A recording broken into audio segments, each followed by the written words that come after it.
रात के करीब 9 बजे थे। पारुल और जतिन टीवी देखते हुए खाना खा रहे थे कि तभी जतिन का फोन बज उठा। जतिन ने फोन देखा तो तुरंत उसने उठाया। पारुल समझ गई कि जरूर कोई जरूरी फोन होगा। झट से उसने रिमोट से टीवी बंद कर दी। जतिन की बात से वो समझ गई कि फोन सासू मां का था। पारुल की शादी को अभी सिर्फ 6 महीने ही हुए थे। जतिन के परिवार वाले सभी नागपुर में रहते थे। जतिन बोल रहा था, हाँ हाँ जी जी ठीक है, मैं पहुंच जाऊंगा कल, जी जी। पारुल के गले से अब खाना नीचे ना उतरेगा क्योंकि वह समझ गई कि ससुराल से कोई कल ही आ रहा है। जतिन ने फोन रखा और कहा, कल मम्मी आ रही है और मौसी भी। ये कहकर उसने रिमोट से टीवी की आवाज बढ़ाई। पारुल ने जतिन के खाना खत्म करने का इंतजार किया। रसोई साफ करके वो दोनों बैठे तो पारुल ने अपना धीरज खोते हुए कहा, बताओ ना कितने बजे आएंगे? सामान भी लाना होगा ना, घर भी ठीक करना पड़ेगा, नाश्ता और खाने में क्या बनाना होगा? जतिन बोला, अरे अरे मेहमान थोड़ी है, घर के ही तो है, तुम क्यों परेशान हो रही हो? जो रोज बनाती हो वही बना लेना, माँ है कोई मेहमान नहीं। पारुल क्या कहती, मन ही मन बोली कि माँ तो तुम्हारी है, मेरी तो अग्नि परीक्षा है।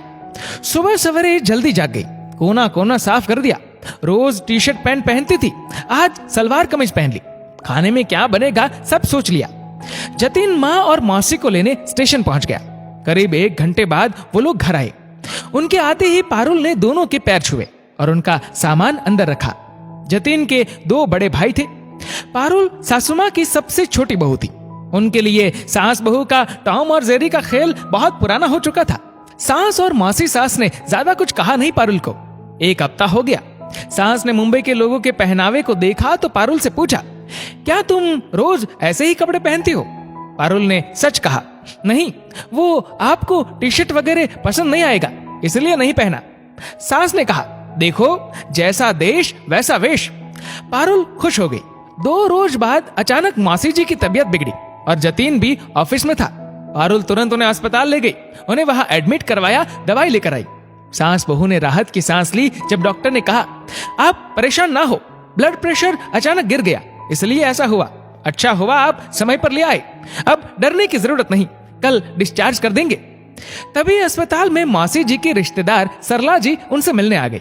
सासू मां से उन्होंने मौसी जी का हालचाल पूछा, फिर पारुल को देखा और कहा, ये आपकी बहू है? सास ने कहा, हाँ, आज इसी ने सब कुछ फटाफट किया, वरना इतने बड़े शहर में कैसे होता, बेटा ऑफिस में था। सरला जी बोली, हाँ वो तो है, लेकिन आगे कुछ बोलती लेकिन बोली नहीं, शायद अस्पताल में थे इसलिए।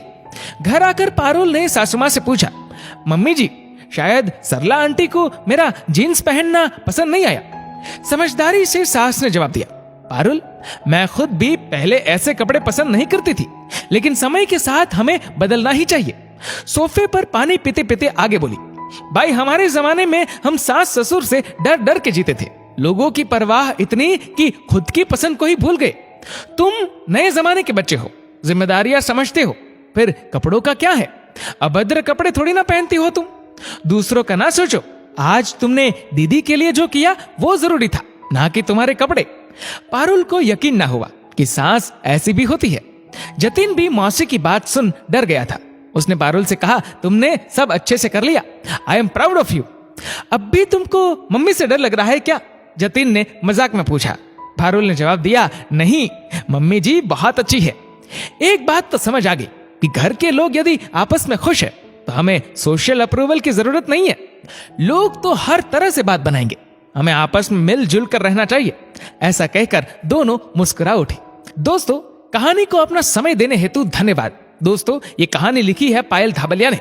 आपकी इस वीडियो के बारे में क्या राय है नीचे कमेंट करके जरूर बताएगा। और वीडियो अच्छा लगा हो तो इस वीडियो को लाइक करेगा, शेयर करेगा ज्यादा से ज्यादा लोगों तक। और ऐसे ही और भी इंस्पिरेशनल वीडियोस के लिए सब्सक्राइब करें हमारे यूट्यूब चैनल को और फेसबुक पर फॉलो करें हमारे पेज को।